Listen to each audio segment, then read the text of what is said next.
Hey there, welcome to LSAT Demon Daily. I'm Ben Olson. That's Nathan Fox. We're the founders of LSATdemon.com and our weekly podcast, Thinking LSAT. We have an email here from Andrew.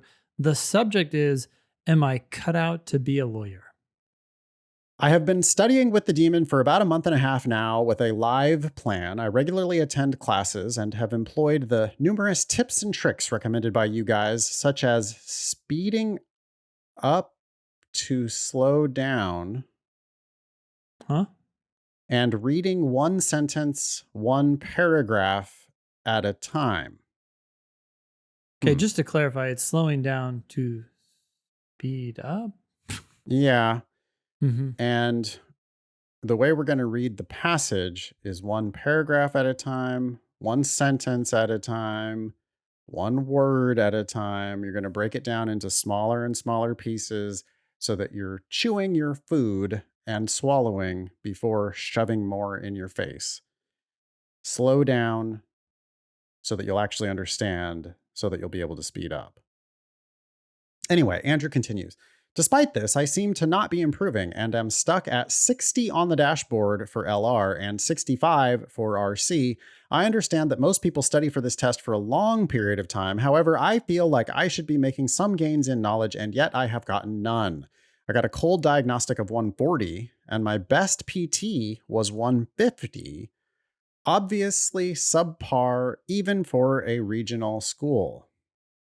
I would love to be a lawyer and I do not want to pay for law school. However, at this point, I do not know if this goal is feasible given my subpar LSAT performance so far. Best, Andrew. Thanks for writing in, Andrew. Thanks for being a Demon Live subscriber.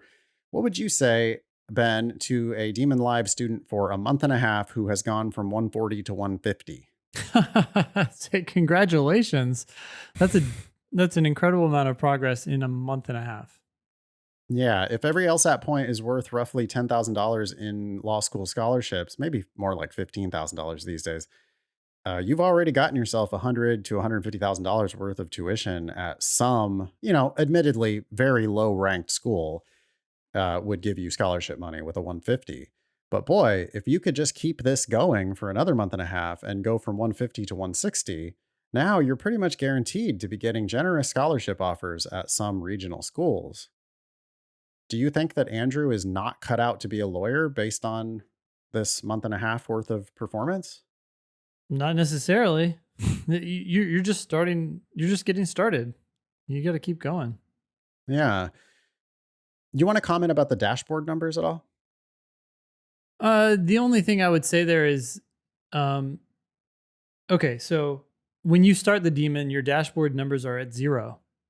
The dashboard numbers only change based on how well or poorly you do on the questions you do, both in drilling and in practice. And they necessarily slow down once you start to get higher up, because at first the Demon doesn't know how good you are. And so as you do well, it gets up to speed with where you're at. And then you start to hit your, not your permanent ceiling, but your current ceiling of ability. And so then to push that up, you actually have to do questions and dig into them and understand them.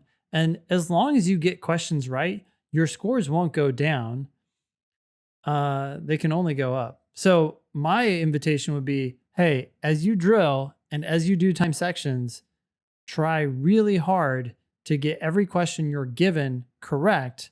Don't try to do a lot of questions, and you will see your progress go up. Yeah. I would only look at those dashboard numbers to the extent that they indicate that you're worse at LR than you are at RC. 60 on LR, 65 on RC. LR is 2/3 of the test. RC is only 1/3 of the test. So you need to get better at LR. You need to spend lots of time drilling logical reasoning, one question at a time.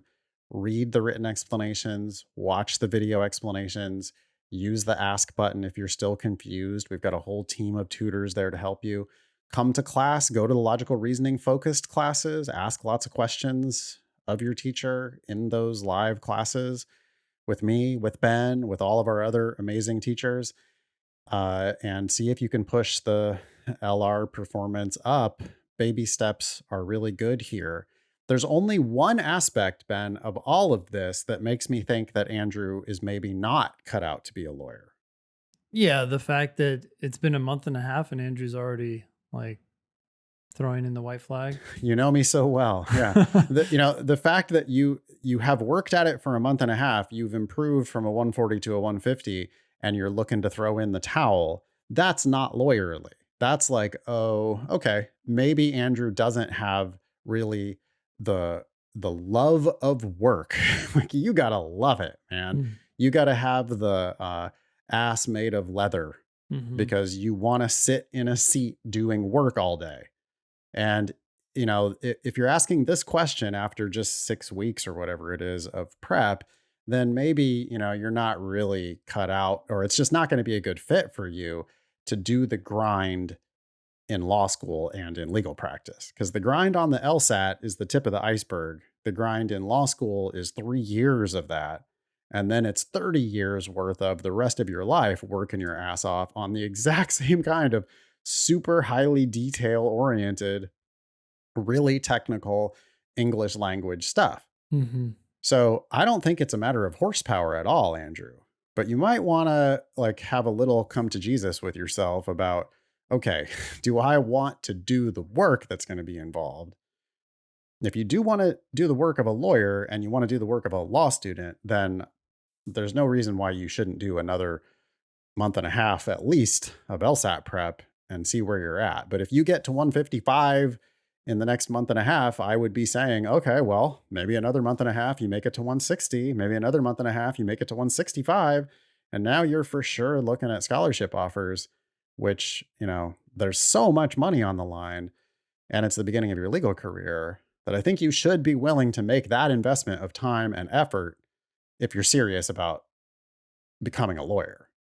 Yeah. Anything more for Andrew? Yeah. I just wonder if the background noise here is that Andrew says, I regularly attend classes and have employed the numerous tips and tricks recommended by you guys. We actually don't love tips and tricks. We like to focus on the core understanding. Yeah. And I wonder if Andrew is actually focused on applying this cycle and applying early. And so it's like, hey, I got to get this done now. I got to find the quickest and easiest tips out there to improve my score by that time. Yeah. And this is an assumption that just undermines a lot of people's progress. Yeah. And I don't want to make too much of what could have just been a typo, but Andrew did say speeding up to slow down. That is exactly not the tip. The tip is to slow down, understand more, so that you can speed up. So, maybe that was just a typo and I shouldn't make too much of it. But it also is possible that Andrew is stuffing so many random tips in his head that he hasn't actually taken our core advice on board, which is you've got to slow down and solve these questions. One at a time. You shouldn't be thinking about speed at all. Like, that's my problem with slow down to speed up, is that it makes people think that they should try to speed up. Yeah. But slow that's down exactly to score not higher. what right. Slow down to score higher. Yeah, Slow down to get the questions right. Yeah. And score higher. Yeah. Is really what the tip is. Not like slow down with the goal of speeding up. Yeah. It's just slow down and focus on answering these questions correctly. You got a lot of room for improvement, Andrew, without ever speeding up. You just need to get them right. Your problem is not speed. Your problem is you are inaccurate. And if you slow down, your score will go up quickly. Mm-hmm.